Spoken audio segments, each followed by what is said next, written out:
Bismillahirrahmanirrahim. Assalamualaikum warahmatullahi wabarakatuh. Innal hamdalillah nahmaduhu wa nasta'inuhu wa nastaghfiruh wa na'udzu billahi min shururi anfusina wa min sayyiati a'malina.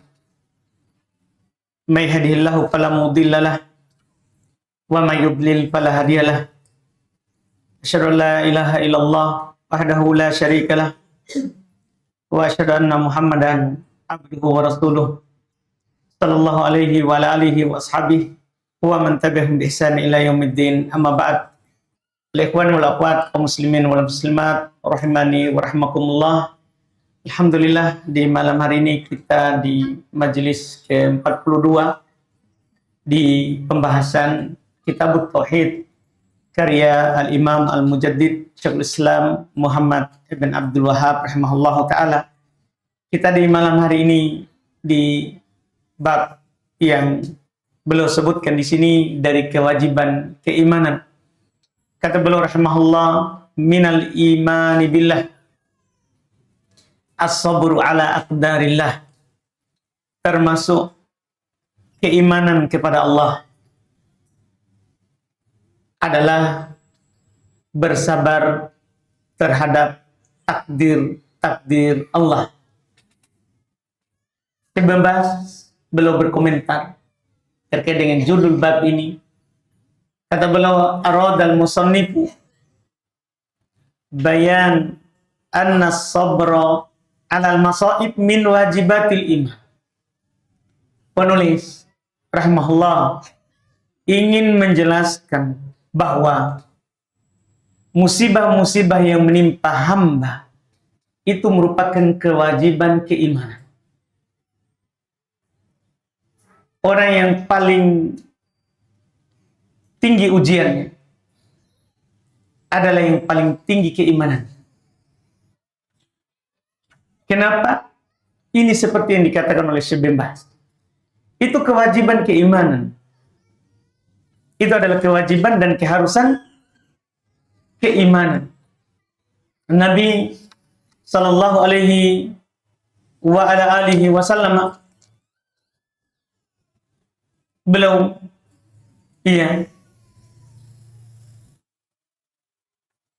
pernah ditanya,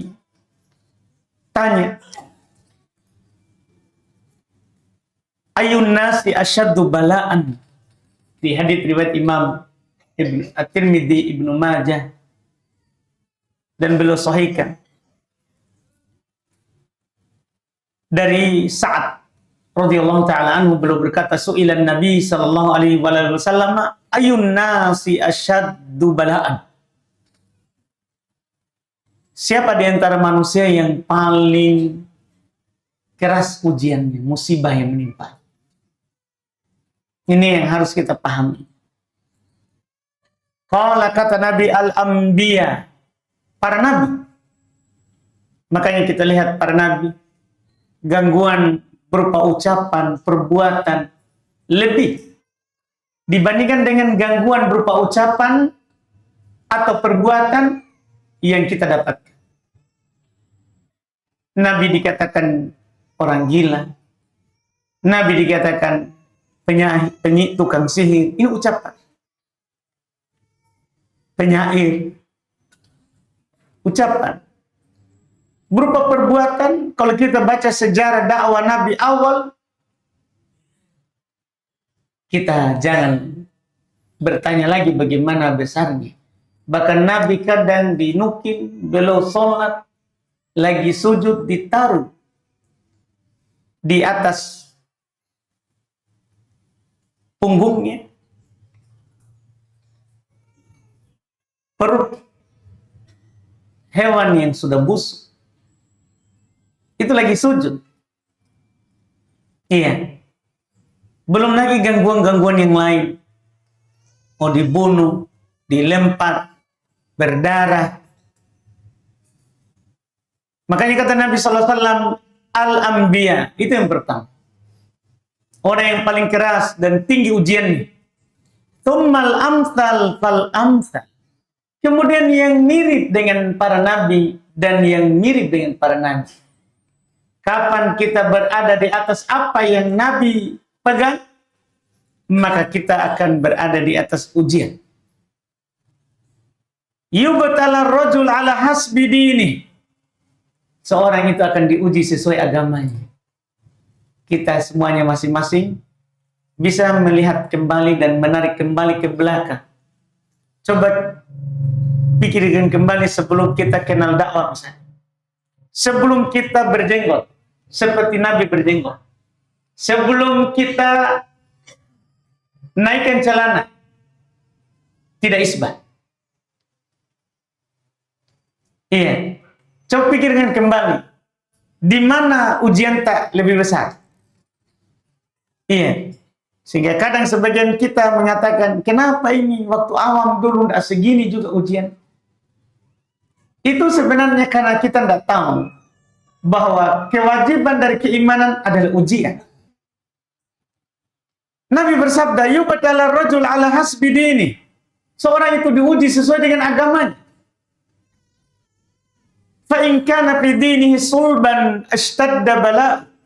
Jika dalam keagamaan yang dia pegang ada sulb, kuat.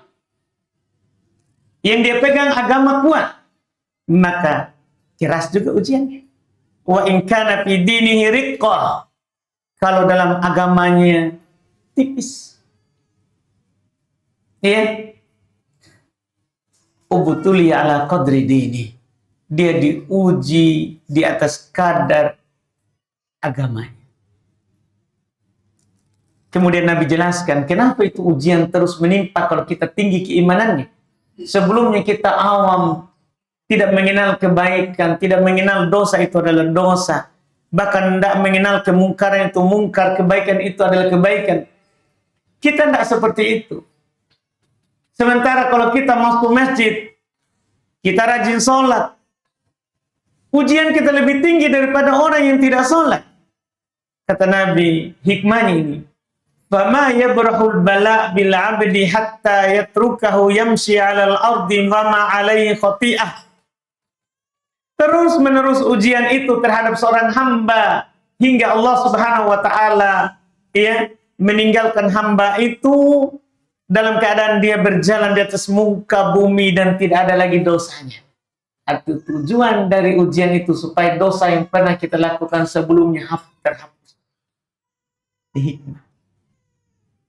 Makanya pas kali ini judul yang dikatakan oleh Syekh bin Baz, beliau komentari judul dari Syekh Muhammad, minal iman as-sabru ala aqdarillah. Termasuk keimanan adalah bersabar di atas takdir-takdirnya Allah. Karena kesabaran itu, kata Syekh Ibnu Taimiyah rahimahullah, as-sabru thalathah anwa. Sabar itu ada 3 jenisnya. Itu harus kita bersabar di atasnya. A'laha as-sabru ala ta'atillah. Yang paling tinggi adalah bersabar di atas ketaatan kepada Allah. Ini paling tinggi ini. Karena itu susah istiqomah itu untuk terus masuk masjid. Susah itu istiqomah untuk terus belajar. Susah itu istiqomah untuk terus mengajar bagi pengajar, bagi ustaz.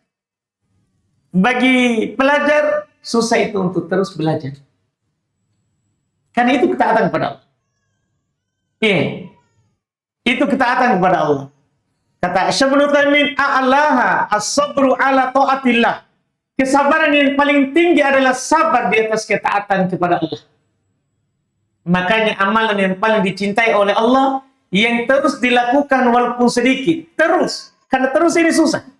Sabar di atas taat walaupun sedikit susah. Makanya dalam hadits Aisyah Nabi berkata begitu. Iya, ahabbul a'mali ilallahi adwamuha wa inqal. Amalan yang paling dicintai oleh Allah adalah yang terus-menerus kita lakukan walaupun sedikit. Amalan apa saja? Umum. Ahabbul a'mal, pakai al. Amalan apa? Iya, yang kita lakukan adalah yang terus-menerus kita lakukan walaupun sedikit. Kenapa? Karena kesabaran di atas ketaatan itu kesabaran yang paling tinggi. Iya, itu kesabaran paling tinggi. Iya. Kenapa juga? Karena kesabaran untuk melakukan ketaatan ikhtiari. Kita pilih.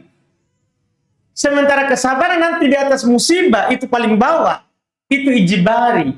Kita harus dipaksa bersabar. Mau diapa? Ini takdir. Ya kan? Hilang harta tak. Mau diapa? Nggak bisa kita ambil. Itu sudah takdir. Berarti kita terpaksa bersabar. Sementara ketaatan pilihan. Kita memilih mau ke masjid atau tidak. Iya. Maka yang dia lebih tinggi. Ini kesabaran pertama. Yang kedua, kata Syekh Ibnu Taimiyah rahimahullah, "Tsumma sabr an ma'asiyatillah." Kemudian bersabar untuk menahan diri dari maksiat. Ini tingkatannya. Kesabaran dalam menahan diri dari maksiat. Menahan hawa nafsu. Karena ini jiwa ini selalu mengajak kita ke maksiat. Melihat yang tidak boleh dilihat. Mendengar yang tidak boleh didengar. Menyentuh yang tidak boleh disentuh. Memakan yang tidak boleh dimakan. Susah juga ini. Karena ini juga ikhtiari. Bukan ijibari. Ini juga adalah pilihan. Sentuh atau tidak. Makan atau tidak. Lihat atau tidak. Kan ini ikhtiari. Iya. Susah juga ini yang kedua ini. Walaupun susahnya tidak sama dengan yang pertama. Tidak sama dengan yang pertama. Cuma yang kedua ini lumayan. Lebih mudah bersabar terhadap sakit, karena itu terpaksa. Mau apa sakit maki? Ada meninggal, mau apa meninggal? Innalillah. Kan begitu. Semua ada ajalnya. Terpaksa kita. Tapi sabar dalam meninggal kemaksiatan ini pilihan. Saya maju atau tidak? Iya, jangan contoh maksiat besar. Contoh saja kita, kalau kita depan ini masjid. Seharusnya kan kalau kita datang masjid masuk dalam saja cepat. Tapi kita berdiri lagi itu di depan. Ada akhwat lewat, susah itu tidak lihat. Walaupun matanya yang kelihatan, tapi susah itu. Iya, lebih mudah kita tundukkan pandangan kepada yang tidak berjilbab. Yang bajunya kurang, roknya kurang, lebih mampu kita tundukkan. Daripada itu menahan mata untuk tidak memandang yang pakai cadar atau yang berjilbab besar. Makanya Nabi SAW melarang kita untuk duduk di jalan. Dilarang kita, tapi mau kak bilang juga duduk-duduk makin di situ. Iya. Nanti kalau saya tegur lagi bilang kerasnya Ustaz. Jangan makin hadir taklim. Kalau saya bersyukur makin datang. Iya. Saya bisa ceramai di dalam. Di luar diceramai tong nih. Lari makin nanti. Iya. Sementara kita diharuskan untuk membuat kita tidak lari. Wasiat Nabi terhadap setiap da'i. Ini saat Nabi utus Mu'ad kedua kali. Pengutusan pertama dulu ke Yaman. Kemudian diutus kedua kali. Iya. Diutus kedua. Nabi berpesan kepadanya. Karena penduduk Yaman sudah terima Islam. Di awal kan masuk banyak kafir. Bahkan Nabi bilang kamu akan mendatangi ahli kitab. Fokus kamu adalah la ilaha illallah dulu. Kalau mereka sudah terima, ajak sholat. Kalau mereka sudah terima, kasih tahu bahwa zakat wajib. Iya, itu yang disuruh. Itu yang disuruh. Tapi ketika pengutusan kedua, apa pesan Nabi kepadanya?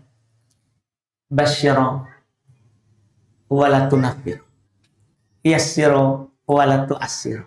Mereka itu sudah taat. Mereka itu sudah mau mendengarmu.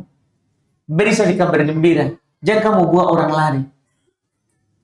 Permudah. Jangan dipersulit. Kasih kemudahan. Kan mereka sudah terima. Nah, kita kan begitu. Kita keluar dari rumah tak. Datang di sini sendiri atau sama istri tak. Alhamdulillah. Sudah bagus maki itu. Iya, masa mau dikasih lari gara-gara berdiri di depan? Padahal mau jadi kapal minum tua, adik. Yang begitu. Cuman, iya, kalau kita tahu bahwa kita dilarang duduk di jalan, berdiri di jalan, Karena ada haknya jalan. Apa itu? Menundukkan pandangan. Kalau tidak mampu ditundukkan pandangan, jangan di luar. Langsung masuk. Karena susah itu tundukkan pandangan terhadap orang yang sudah bercadar. Tanya ke diri kita masing-masing. Ini ujung mata berkhianat. Nggak melotot aja kita ke ujung mata, tak lari ke sana. Iya. Memang betul di tua. Tapi ada yang lewat sebelah. Iya. Lebih manis daripada tuanya itu. Iya. Ini harus hati-hati. Ini sabar. Di atas apa? An maksiatillah. Sabar dalam meninggalkan maksiat. Iya. Ingat, ya'lamu kha'inatal a'yun. Allah tahu itu pengkhianatan mata. Tahu pengkhianatan mata? Itu tadi, mencuri-curi pandang. Allah tahu, Allah kira tidak tahu. Iya, teman tidak lihat, tapi Allah lihat. Ini yang susah ini. As-sabr an maksiatillah. Sabar untuk menahan diri dari maksiat. Dari maksiat. Ini yang kedua. Yang ketiga, inilah judul kita.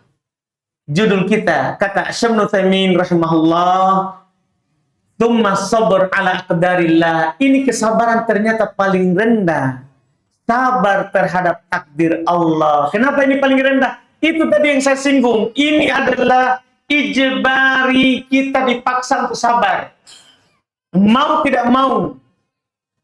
Kalau kita ditimpa oleh ini, tidak boleh kita berkeluh kesah. Tidak boleh kita menampar-nampar pipi. Tidak boleh kita meraung, merata. Tidak boleh. Karena ini kita harus bersabar di atas takdirnya Allah. Jangan berkeluh kesah kalau masalah itu. Beliau akan membawakan dalil-dalil yang menunjukkan kesabaran terhadap takdir itu penting. Ini yang beliau bawakan di sini. Kata beliau, wa qauluhu ta'ala, dan firman Allah Subhanahu wa ta'ala, wa may yu'min billahi yahdi qalbah wallahu bikulli syai'in alim. Ayat pertama ini, tidak ada nama sabar di ayat ini, tapi ada isyarat.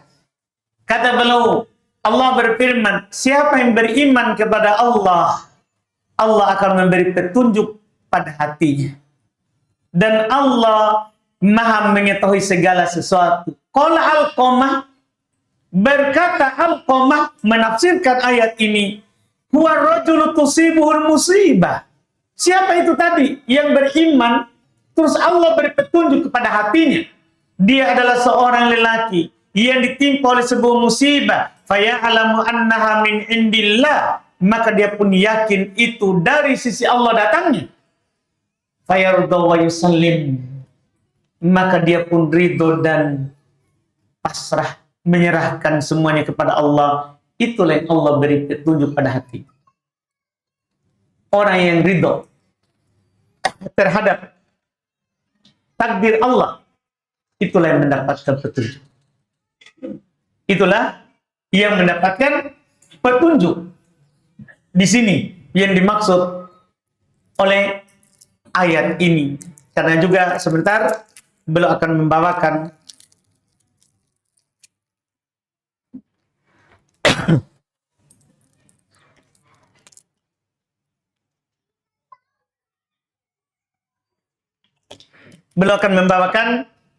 hadis itu, hadis terkait dengan orang yang ridho, baginya ridho Allah. Sebentar beliau akan menyampaikan hadis tanda-tanda orang yang diridhoi oleh Allah Subhanahu wa ta'ala adalah orang yang ridho terhadap takdir, terhadap apa yang menimpanya, terhadap apa yang menimpanya. Karena dia tahu apapun yang menimpanya itu dari ketentuan Allah. Karena Allah berfirman, ma asaba min musibatin illa biidnillah wa may yu'min billahi yahdi qalbah. Ini ayat lengkapnya sebelumnya. Tadi kan langsung wa may yu'min billahi yahdi qalbah. Itu kan potongan. Tapi coba kita baca sebelumnya. Supaya kita paham. Di surat Taghabun ayat 11. Wa ma asaba min musibatin illa biidznillah. Itu ayat sebelumnya. Tidak ada yang menimpa dari musibah kecuali dengan izin Allah. Tidak ada apapun. Tadi kita tahu, Pak, kita lagi sholat maghrib. Ini teman di sampingku. Jatuh gelas air dari atas. Kenapa dia yang dikena? Padahal ada saya, ada di sampingnya juga. Izin Allah itu, Pak. Untuk kita tidak marah-marah. Itu kan musibah. Ketahuilah itu izin Allah. Itulah orang beriman. Apapun dia yakin itu. Apa saja yang menimpanya, dia yakin. Tidak mungkin menimpa saya ini kecuali izin dari Allah. Izin dari Allah. Iya. Ini Allah yang bilang. Ma asaba min musibatin illa biidznillah. Tidak ada satu musibah pun yang menimpa kita kecuali itu izin dari Allah. Baru datang ayat tadi. Wa may yu'min billahi yahdi qalbah.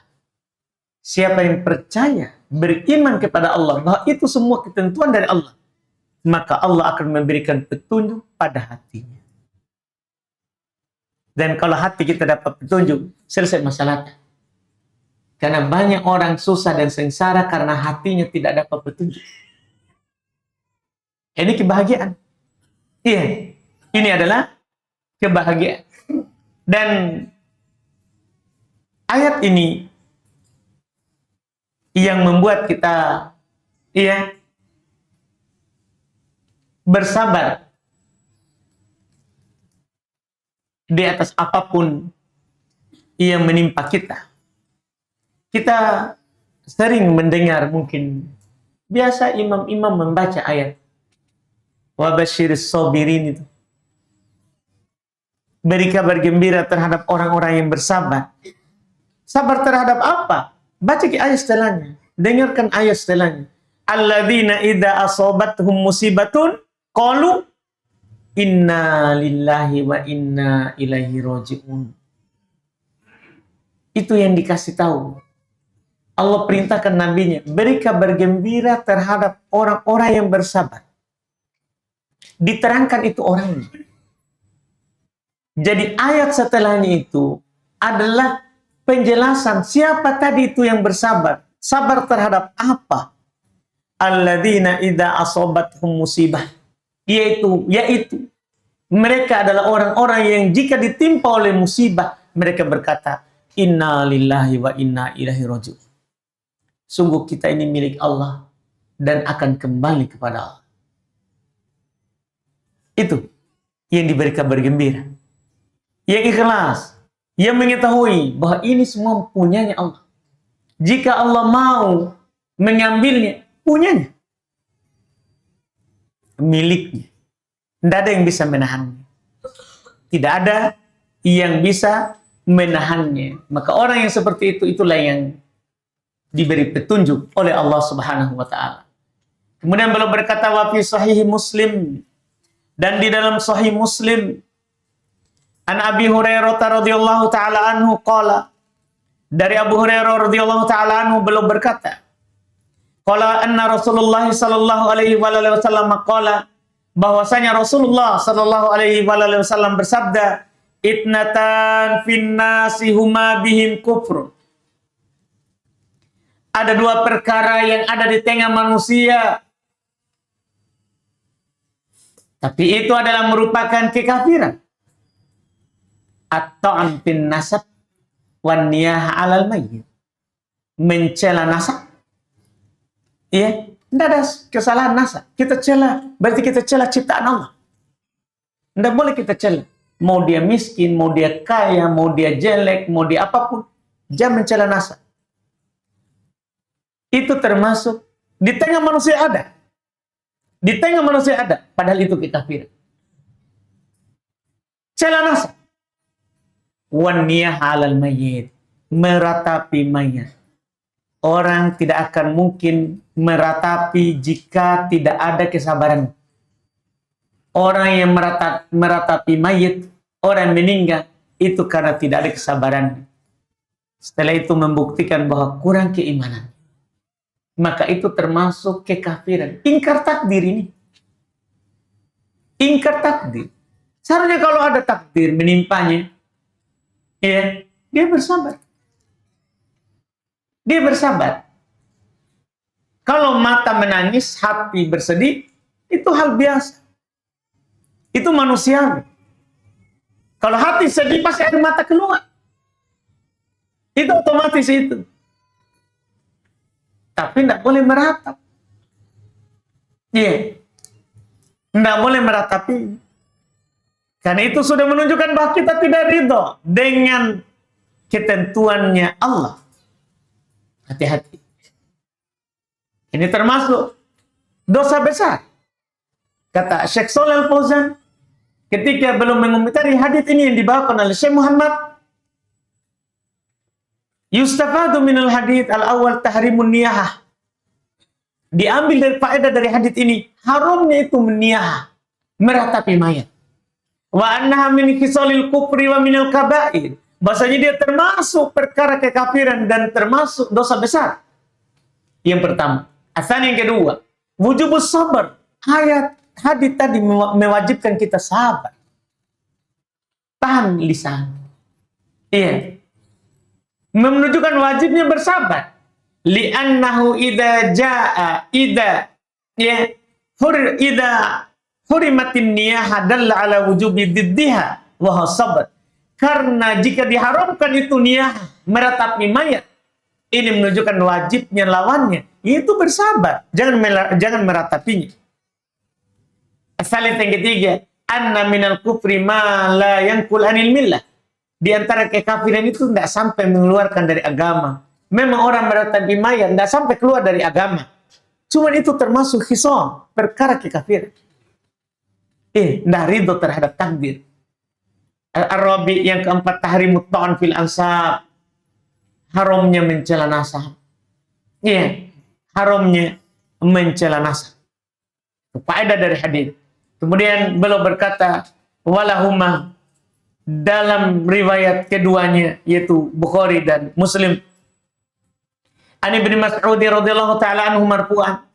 Dari Ibnu Mas'ud radhiyallahu taala anhu secara marfu', yaitu dari ucapan Nabi, laisa minna man darabal khudud wa syaqqal juyub wa da'a bi da'wal jahiliyah.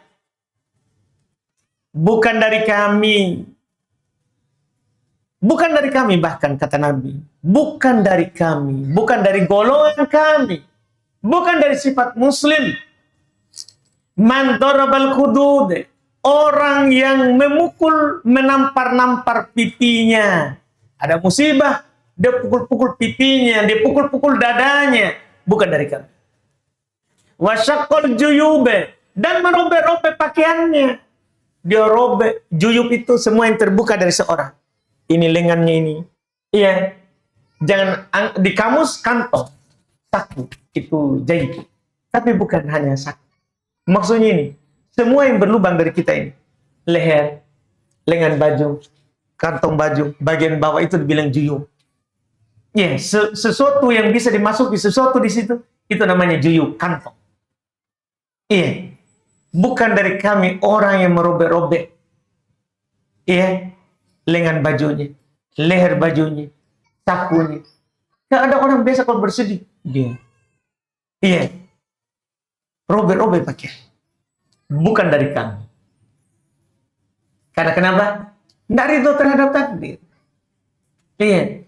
Menentang takdir. Itu kan ketentuan Allah Subhanahu wa taala yang tidak bisa ditolak. Tidak bisa ditolak. Iya. Allah Subhanahu wa taala telah menentukan sebelum diciptakan bahkan langit dan bumi. Semua telah tercatat dan telah tertulis. Ya, Allah Subhanahu wa taala telah menyebutkan bahwa semua apapun yang kita dapatkan itu adalah Semua sudah tentukan illa fi kitabin min qabli an nabra'aha. Itu telah tercatat dalam Lauhul Mahfuz sebelum kami mengadakannya. Jadi sebelum kita ini ada, sudah ditentukan takdir. Ditentukan, rinci, berapa tinggi tak, berapa besar badan tak. Oh, ini mulai dari kecil badannya, nanti kalau makan ini akan besar. Ditentukan semua itu. Kalau dia berhenti makan akan kecil. Jangan kita bilang, kenapa dia kurus? Diet, kan? Sebab itu. Allah sudah takdirkan. Kamu tahan makanmu, akhirnya kamu kurus. Makanya ucapan yang benarnya adalah Alhamdulillah. Nikmat dari Allah. Kemudian karena sebab. Jangan kita langsung bilang, diet kah? Makankah ini? Makankah itu? Salah. Orang beriman tidak begitu. Bilang, Alhamdulillah. Allah yang tentukan untukku. Kemudian, pakai kemudian. Jangan bilang dan bahkan jangan.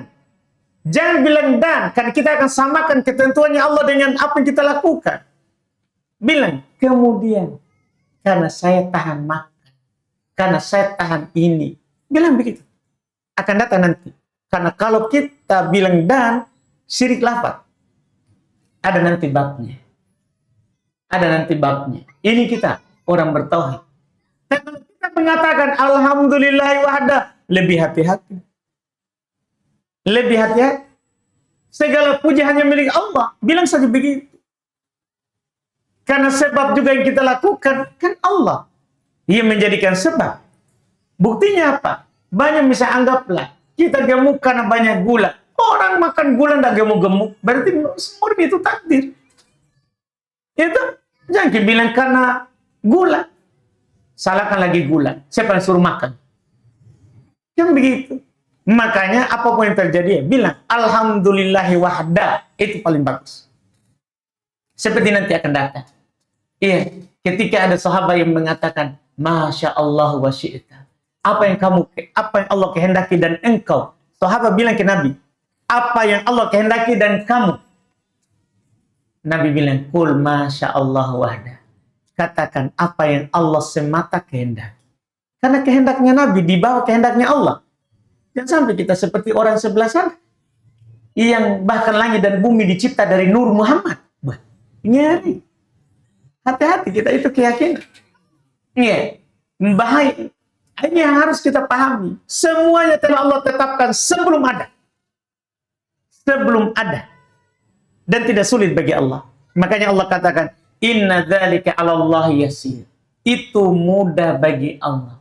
Tidak ada yang sulit. Tidak ada yang sulit. Makanya ini termasuk orang yang masuk dalam hal yang tidak disukai. Bahkan Nabi bilang, bukan dari kami. Orang yang memukul-mukul pipinya, merobek-robek pakaiannya, wada'a bida'wal jahiliyah. Dan menyeru dengan seruan jahiliyah. Berteriak dengan teriakan jahiliyah. Bukan dari kami, kata Nabi. Bukan dari kami, kata Nabi Shallallahu Alaihi Wasallam. Yaitu da'a bida'wal jahiliyah, yaitu ketika ada meninggal, kata Syekhul Islam Ibnu Taimiyah, wa du'a bil wail. Dia doakan untuk kebinasaan. Dia doakan dirinya. Kenapa bukan saya? Itu dia doakan keburukan. Terhadap dirinya. Itu namanya berdoa dengan doa jahiliyah. Itu tidak dibolehkan. Itu kata Nabi, bukan dari kami.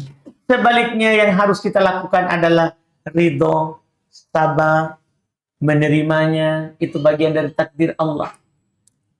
Dengan itu kita akan mendapatkan kebaikan.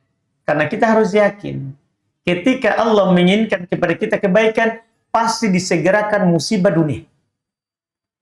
Hadis lain, kata beliau, wa an Anas, dan dari Anas radhiyallahu taala anhu qala, anna Rasulullah sallallahu alaihi wasallam qala, bahwasanya Rasulullah sallallahu alaihi wasallam bersabda, idza aradallahu bi 'abdihi al-khaira ajjala lahu al-'uqubata fid dunya wa idza arada bi 'abdihi syarra amsaka anhu bi dzambihi hatta yuwafiya bihi yaumal qiyamah.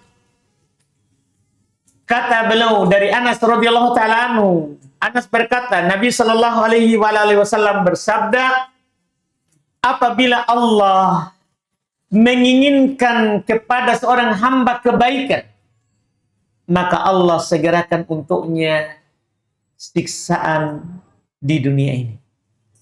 Siksaan di dunia ini dijelaskan oleh para ulama, bentuk siksaan di dunia ini banyak.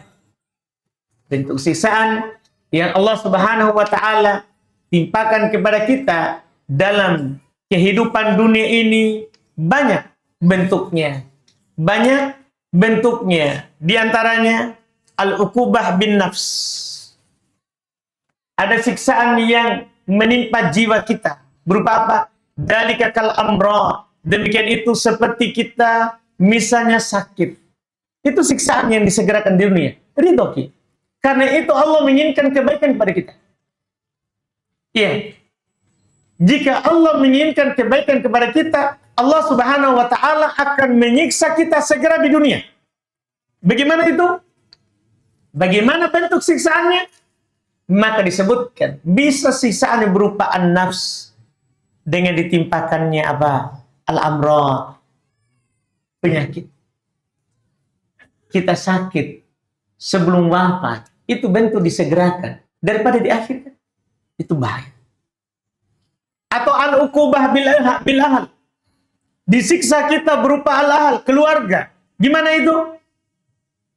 Kata Syekh Ibnu Utsaimin, kata beliau, kafukdanihim au amradin tusibuhum, seperti adanya meninggal di antara mereka, atau di antara mereka ada yang sakit, anak kita sakit, istri kita sakit. Itu adalah siksaan disegerakan untuk kita walaupun kita sehat. Buktinya kalau istri sakit kita juga ikut begadang, anak sakit kita juga ikut begadang, berarti kita disiksa. Itu bentuk disiksa.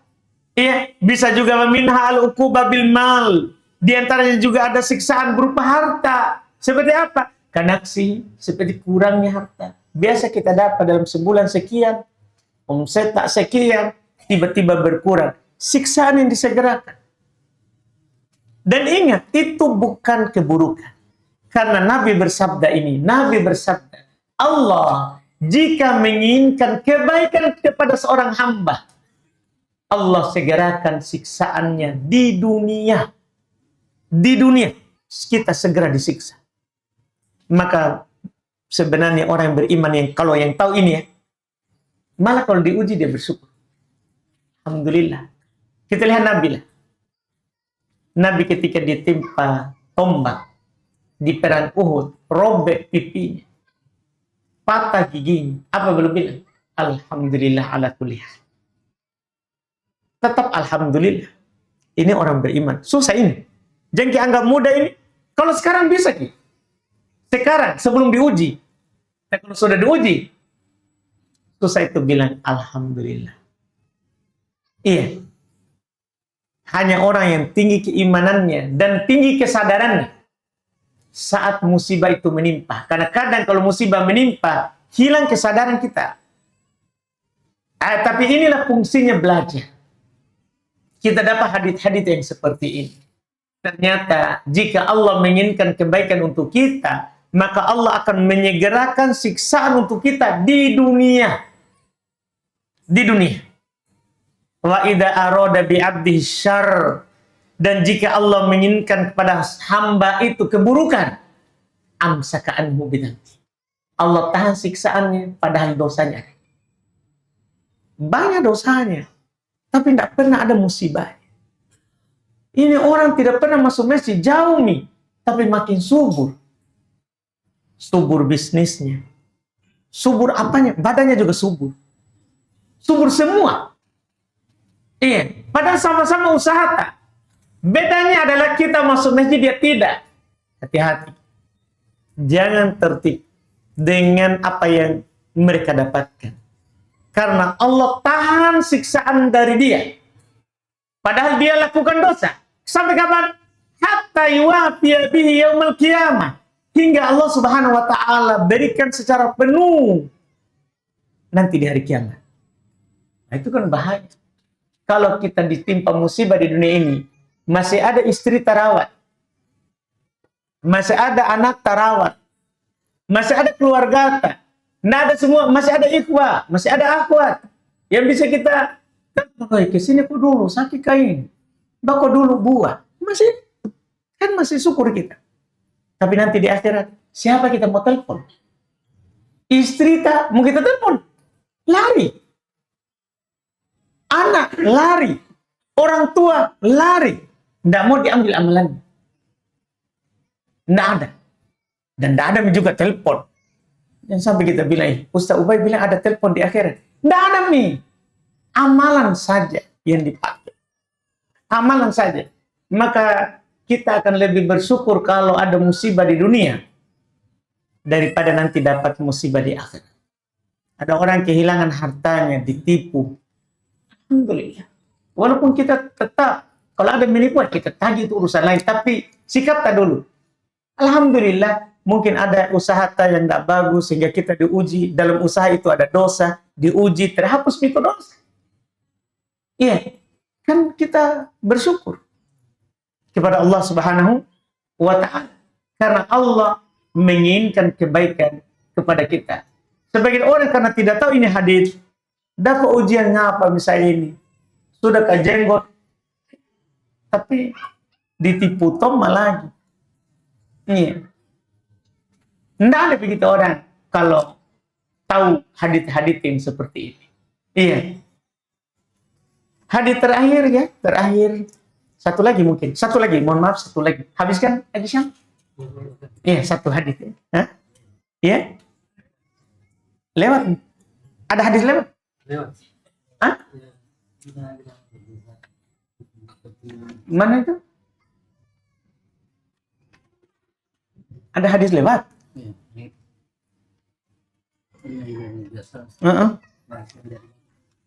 Enggak dibaca? Enggak, sekarang bisa ya Pak? Iya, saya sekarang. Oh iya, beda susunan aja ini. Iya, ini mau aku bacakan ini. Ini bisa minta izin. Oh beda susunan aja ini. Dicetakan saya di akhir itu hadis. Iya, karena memang yang paling tepat dia setelah itu. Iya, dakwah jahiliyah baru tadi, baru ini yang terakhir. Iya, sama aja ini berarti sepakat aja. Waqala sallallahu alaihi wasallam.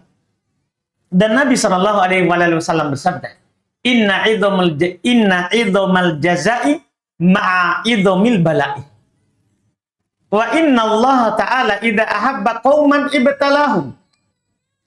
Faman radiya falahu ridha. Penutupnya paling indah ini. Ini menunjukkan fikihnya Syekh Muhammad. Sangat tinggi dalam menyampaikan urutan ayat, urutan hadis, urutan bab. Itu indah sekali kalau kita baca. Iya, makanya orang itu tidak pernah bosan itu baca kitab tauhid. Iya. Kata Nabi, sungguh besarnya balasan. Itu sesuai dengan besarnya ujian. Berapa nanti pahala yang kita dapat, tergantung ujian yang kita pernah dapat. Wa inna Allah idza ahabba qauman, dan sungguh Allah jika mencintai sekelompok orang, ibtalahum, maka Allah akan menguji mereka. Perhatikan itu. Sungguh Allah, Nabi berkata, wahyu dari Allah, sungguh Allah jika mencintai sekelompok orang, maka Allah akan mengujinya. Allah akan mengujinya. Lihat sahabat, ketika mereka beriman di Makkah, Allah mengujinya. Beriman di Madinah, Allah tetap mengujinya. Tetap diuji. Faman radiya falahu ridha. Siapa yang ridha maka baginya ridha Allah. Wa man sakita falahu sukhut. Siapa yang murka maka baginya murka Allah. Ini anjuran untuk ridha setiap takdir dan larangan untuk murka dari setiap takdir yang didapat. Iya. Karena pertama Nabi jelaskan besarnya pahala tergantung besarnya ujian tak. Itu sudah poin pertama. Poin kedua, ternyata jika Allah mencintai kita, kita akan diuji. Makanya orang-orang yang tidak dicintai oleh Allah di luar sana, tidak ada ujiannya. Tidak diuji. Tidak diuji pada jiwanya. Tidak diuji pada hartanya. Tidak diuji pada keluarganya. Kita tidak lihat orang di luar sana. Tidak diuji tentang istrinya. Orang di luar sana, padahal istri tak lebih cantik. Istri tak lebih cantik daripada istrinya orang di luar sana. Tapi tidak ada ujiannya, sehingga dia biasa saja di jalan. Kita, ujian istri tak cantik. Ujiannya Masya Allah. Mulai memakai jenggot, penghasilan tinggi, bisa mini. Bisa mini apa? Pasti kita pikir bisa 2. Kan begitu di kita ikhwah. Iya, padahal dulu waktu ta'awam, tidak pernah begitu. Kenapa? Ujian namanya itu. Mulai menjela istri tak. Itu mulai karena kalau orang tidak kenal dakwah, tidak pakai jilbab istrinya, tidak dikasih jela sama setan. Tapi kita ini masalah sekali. Padahal istri tak cantik sekali. Tapi itu dibilang ujian. Kalau kita kenal dakwah, diuji begitu. Diuji. Iya. Ini yang harus kita pahami. Besarnya balasan tergantung besarnya ujian. Makanya di antara penukilan yang paling menakjubkan adalah Abu Uthman An-Naisaburi, salah seorang ulama Naisabur. Iya, dia menikah dengan seorang perempuan yang jelek sekali rupanya. Banyak juga permintaan. Iya. Karena dia sudah dinikahkan oleh bapaknya, dia terima itu. Ternyata saat dia lihat, sudah akad. Jelek sekali rupanya. Dia sabar. Terus dia kasih aturan. Istrinya, kamu tidak boleh banyak di luar.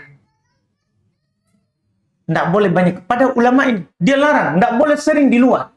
Tidak boleh lama-lama di luar. Sudah jelek banyak pula aturannya. Tapi dia bersabar.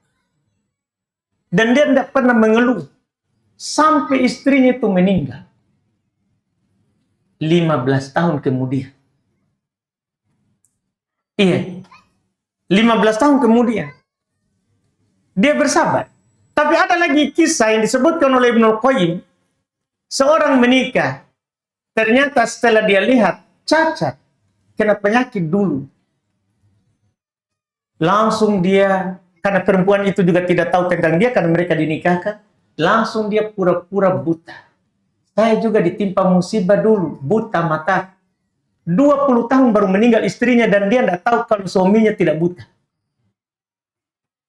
Tidak tahu dia cari yang kedua. Kenapa? Kenapa seperti itu? Kisah yang disebut oleh Ibnu Qayyim. Kesabaran orang dulu dalam menerima apa? Takdir. Karena mereka tahu ini ujian. Besarnya ujian, besarnya pahala, tergantung besar ujian. Ternyata begitu. Iya. Karena sama Ji. Dapat istri cantik, sama Ji. Diuji tonji. Coba dapat istri cantik kita langsung tidak diuji. Enaknya hidup. Tapi kan sama. Itu yang mereka pikir.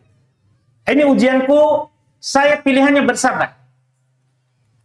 Iya, tidak tahu didoakan. Meninggal cepat lalu. Nah, dia bersabar atas ujiannya itu. Karena mereka yakin dan mereka sadar ini. Besarnya pahala, tergantung besarnya apa? Ujian. Dan Allah jika mencintai seorang hamba, Allah akan mengujinya. Dengan harta, dengan keluarga, dengan jiwa. Itu yang disebutkan. Setelah itu, siapa yang ridho? Ini yang terakhir. Siapa yang ridho? Ini kan takdir. Takdir ini sudah menjadi ketentuan Allah. Siapa yang ridho, baginya ridho Allah. Siapa yang tidak ridho, baginya murka. Ini yang belum sampaikan. Alhamdulillah selesai dari pembahasan yang beliau sebutkan. Ini paling banyak haditsnya beliau bawakan di bab ini. Alhamdulillah. Kita cukupkan, kita adzan dulu.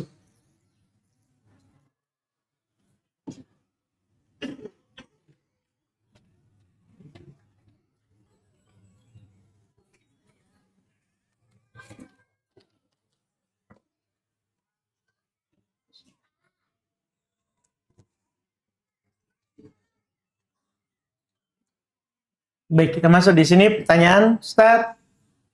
izin bertanya, apa boleh tukar kado sama teman dengan nominal harga yang sudah ditentukan? Misal harga 50.000, tidak boleh di bawahnya.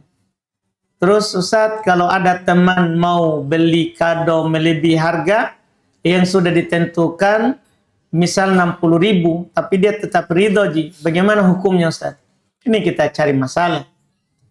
Iya. Kalau mau saling beri hadiah, beli hadiah saja. Saling beri hadiah dianjurkan. Tahabu. Saling beri hadiahlah, maka kalian akan saling mencintai. Paling sedikit ini kita masuk di syubhat. Iya. Kita masuk di syubhat. Saling beli-membeli dengan apa yang tidak jelas. Ditinggalkan hal-hal yang tidak jelas, jangan masuk di dalamnya. Hal-hal yang tidak jelas, jangan masuk di dalamnya. Karena orang yang masuk di dalam yang tidak jelas, itu dia tidak menyelamatkan kehormatan dan agamanya. Jangan masuk di semua yang tidak jelas. Al-halal bayyin wal haram bayyin, kata Nabi. Halal itu telah jelas, haram itu telah jelas. Wa bainahuma umurun mustabihat. Di antara keduanya ada perkara yang syubhat, yang masih meragukan. Kalau ada begitu, kita tidak disuruh masuk.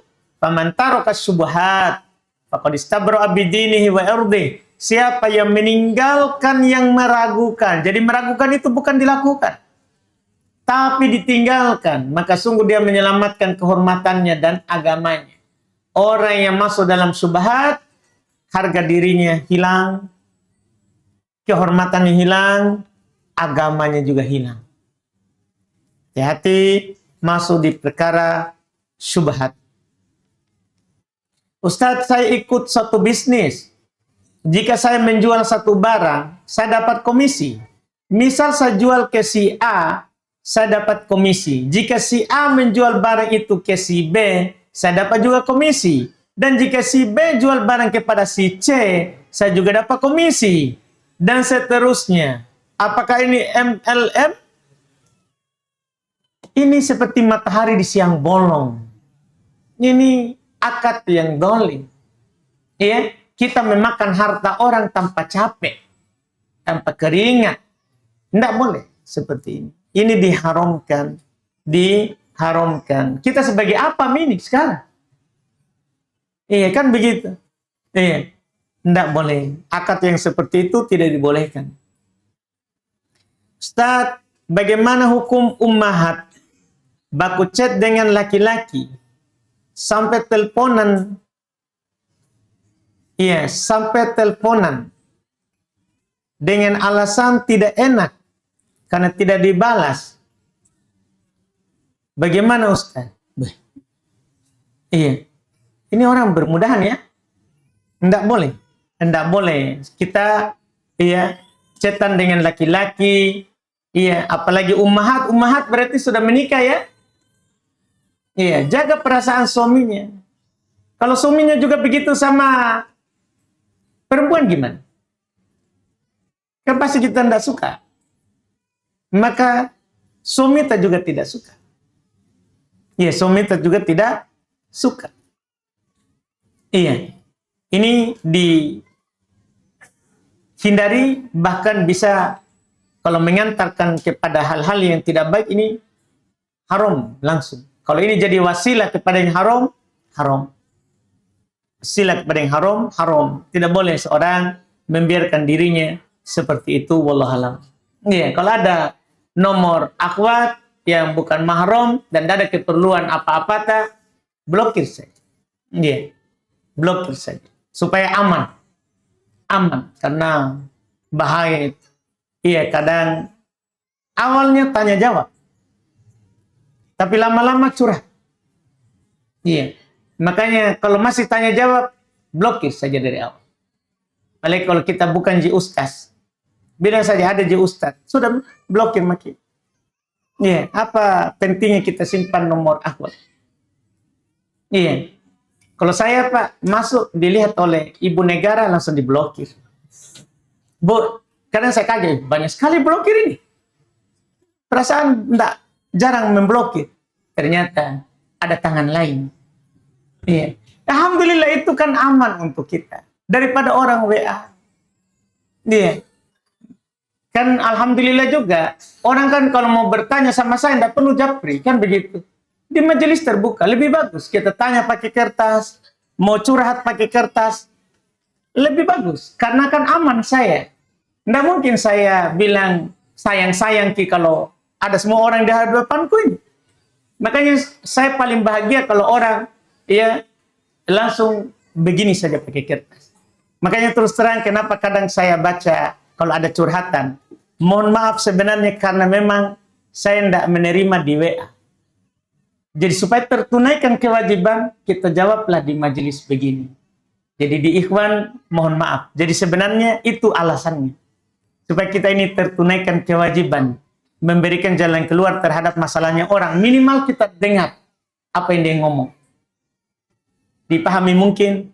Makanya karena kalau ada nomor terus tertulis nama perempuan, selesai. Iya. Tidak perlu dijawab. Atau dijawab sekali kalau penting, setelah itu dihapus, diblokir saja. Daripada nanti lagi, itu bahaya. Bahaya. Banyak orang jatuh karena awal curhat. Mohon maaf itu. Iya. Curhat, susah masalahnya. Lama-lama jadi teman jalan. Hati-hati. Setan kan itu sedikit-sedikit, Pak. Bukan langsung. Tidak langsung itu setan. Sedikit-sedikit. Iya. Wallahualam, jangan dilayani hal yang seperti itu. Ustadz, apa yang harus dilakukan jika kita bermimpi buruk? Kita bangun, ta'awud, bisa membalik pakaian, dia merubah keadaan tidur, baca ayat kursi, iya ketika sebelum tidur, itu yang kita lakukan. Wallahualam. Ustadz, apakah dibebani dosa bagi mayit? Dalam kurung anak saya, bapaknya, dalam kurung mantan suami, berniat dalam waktu dekat ini untuk menyemen atau membangun tembok kuburan anakku, rahimahullah. Padahal di awal saya membuat kesepakatan, bersedia menguburkan anakku, rahimahullah, di kampung bapaknya, dengan syarat tidak ada bangunan apapun di atas kuburannya, kecuali sebatas tanda. Tidak berdosa anak. Anak itu berdosa kalau dia berwasiat. Seorang kalau berwasiat, nak, bu, berwasiat ini. Kalau saya meninggal, tolong bangunkan kuburanku. Berdosa dengan apa yang dilakukan oleh ahli warisnya. Ya, kalau dia tidak berwasiat, atau bahkan dia berwasiat yang lain. Kalau saya meninggal, seperti Nabi. Dan seperti yang dilakukan oleh sahabat. Kalau saya meninggal, jadikan di penutup kuburanku seperti yang ditutupkan untuk kuburan Nabi. Berwasiat. Iya, malah dia dapat pahala. Kalau sebelumnya, setelahnya dilanggar, dia tidak dapat dosa. Dia tidak dapat dosa. Jadi tidak ada dosa bagi anak ini kecuali pernah berwasiat dengan apa yang dilakukan oleh orang-orang di atasnya. La taziru waziratun wizra ukhra. Tidak ada orang mendapat dosa karena perbuatan orang lain kecuali sekali lagi dia berpesan. Dia berwasiat. Iya, dia berwasiat. Wallahualam. Alhamdulillah kita cukupkan, mudah-mudahan bermanfaat. Insyaallah di pekan depan kita lanjut lagi bab pekan depan, bab tentang riya. Bab tentang riya, kesyirikan kecil.